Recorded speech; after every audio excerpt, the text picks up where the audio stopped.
Hi, everybody. So I feel like the odd woman out because I'm not going to talk about elephants. So I'm from the Israeli Nature and Park Authority in Israel.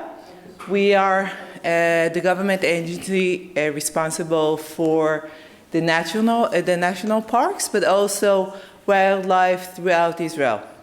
So we have a lot of human-wildlife conflicts, but I'm going to talk about really specific type that is, I guess, not unique, but not a lot of countries will have these conflicts.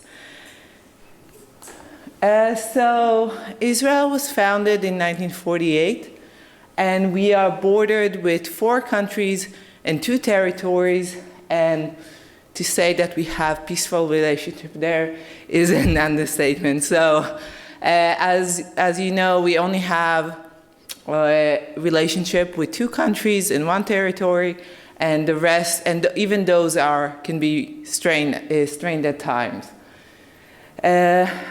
So Israel has undergone in the last few years in border building. So you can see we have very high border fence with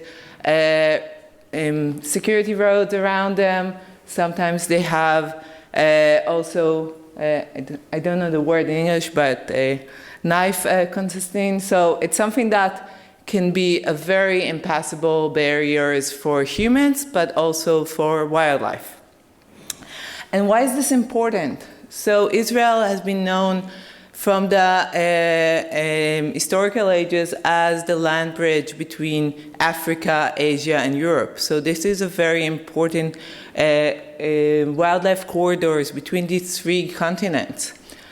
And what happened is when we built a fence, for example, with Egypt, we basically are cutting off this land bridge between Africa and Eurasia. So this land bridge now is basically a fence which is 5 meters tall and is impassable for a lot of large species. So we had to find a solution for this. One of the major problems that will happen because of this borders is, of course, connectivity. So we are creating a very large biological fragmentation. So we came up with this. So this is a specially Israeli design. It's a double L-shaped passage which allows animals to pass, but because of the unique turn, it doesn't allow human to pass. But again, this will only allow a species up to a small wolf or small hyena to pass, and other than that, the larger species will not be able to pass. But as you probably know, if you have a specific passage in a fence, it can also become an ecological trap, predation station. So we have all those problems. But we do have these passages along the roads, along those fences, every 200 to 500 meters. So these are hundreds of passages throughout those long kilometers of fence. And actually, if you can see down in the photo over here, these are passages that are even smaller. So these are with the Palestinian territory. So they didn't even allow to have these double passages. So we tried our best to try to reduce the connectivity problem and the genetic diversity. But like I said, there are some species that can pass, and we actually done a study and found that the majority of species that actually pass and using these passages are either feral or commensal species. So the natural wildlife, the local wildlife, do use these passages, but less frequent than the commensal or feral species. But there is also some species like the wild ass or the gazelles which are not able to use these passages and basically are separated from the wildlife on the other side. And also humans affect these passages as well. So you can see that we have different patterns of activity between human activities along the borders and the wildlife passages used by animals. So the humans also displace the use of animals from these passages throughout the day. So let's see if this will work. Sorry for the Hebrew, it's not my video. But you can see here, we have two male gazelles fighting on either side of the border fence for territory. They still haven't realized that it doesn't matter what they do. Each one have their own territory, and they can pass to one another. So we can see these very unique situations happening because of these fences. So this is one problem that we get from the fences, but then we have other issues. So as you saw, there is a lot of small carnivores passing through these fences, and like I said, a lot of them are commensal or feral species. So one of the problems that we get is rabies. So we do bait rabies a lot on the Israeli side, but this doesn't work if you can't collaborate with the other side and use baits on both sides of the border and to eradicate this problem. So every year we have to bait rabies from our side of the border. We sometimes do have collaborations, but it doesn't really is not really consistent every year. So every year we have to bait it, and we also have other diseases coming from other sides of the border, like hoof and mouth disease. All of them are causing severe agricultural costs in Israel, because one cow being bitten by a rabies jackal can cause a devastation throughout the livestock, and also, of course, hoof and mouth disease that can pass through the border will cause severe livestock damage. So we do understand that this is a significant problem. We are trying to create collaborations, even under the table, under the radar, non-official collaboration, to be able to bait and reduce the diseases on both sides of the border. So this is, we will see. So this is an example how it passes. So this is the Palestinian side of the border and the Israeli side of the border on the left, and we have feral dogs crossing through these passages daily. So I live in the south of Israel, and we have a lot of feral dogs and jackals crossing through from Jordan, and the rangers keep on trying to convince me to close these passages. So they say, well, we only have feral species crossing, and they're bringing diseases, they're causing agricultural damages, let's close them. As you know, I'm really hesitant as an ecologist to create a permanent barrier between these two countries. So this is a very strong dilemma. What do we do? Do we keep these passages open with the problems that comes between them in both sides of the border, or do we close them?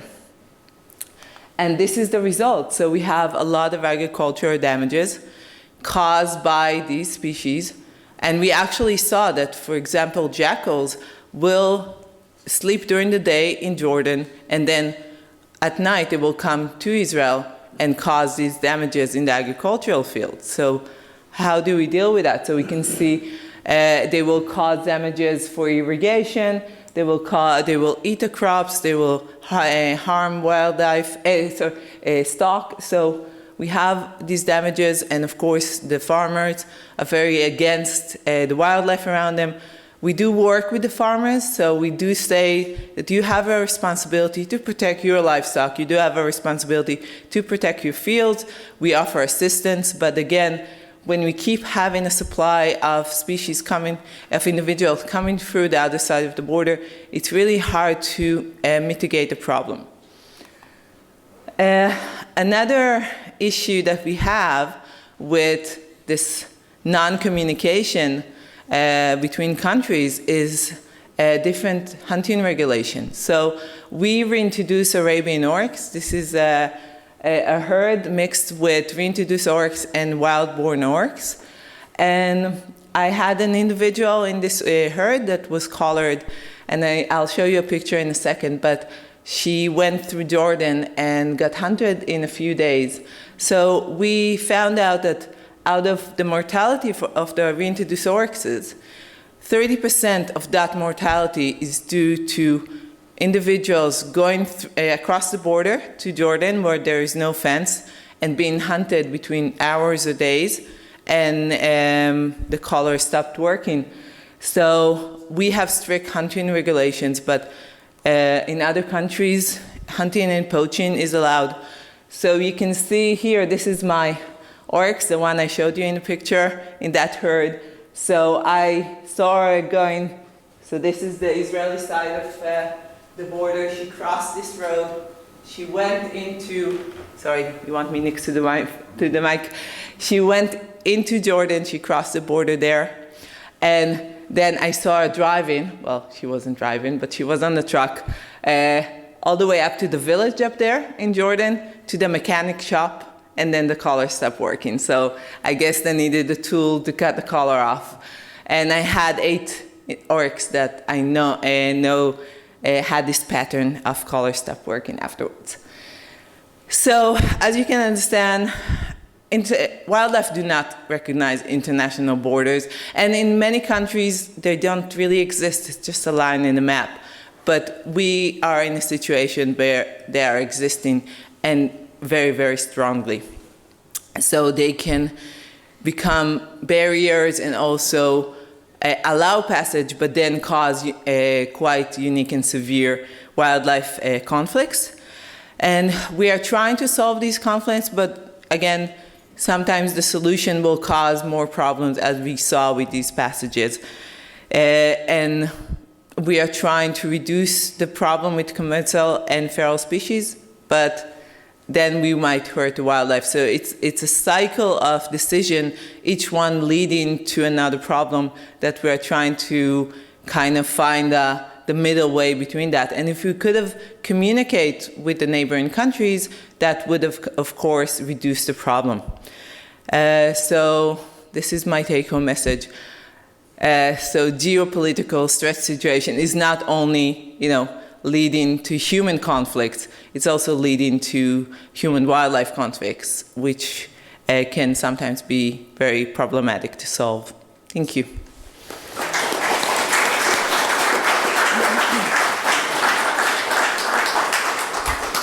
Yes, what a challenge. Thanks very much, Tal. Anybody have a question? Yes, Lana.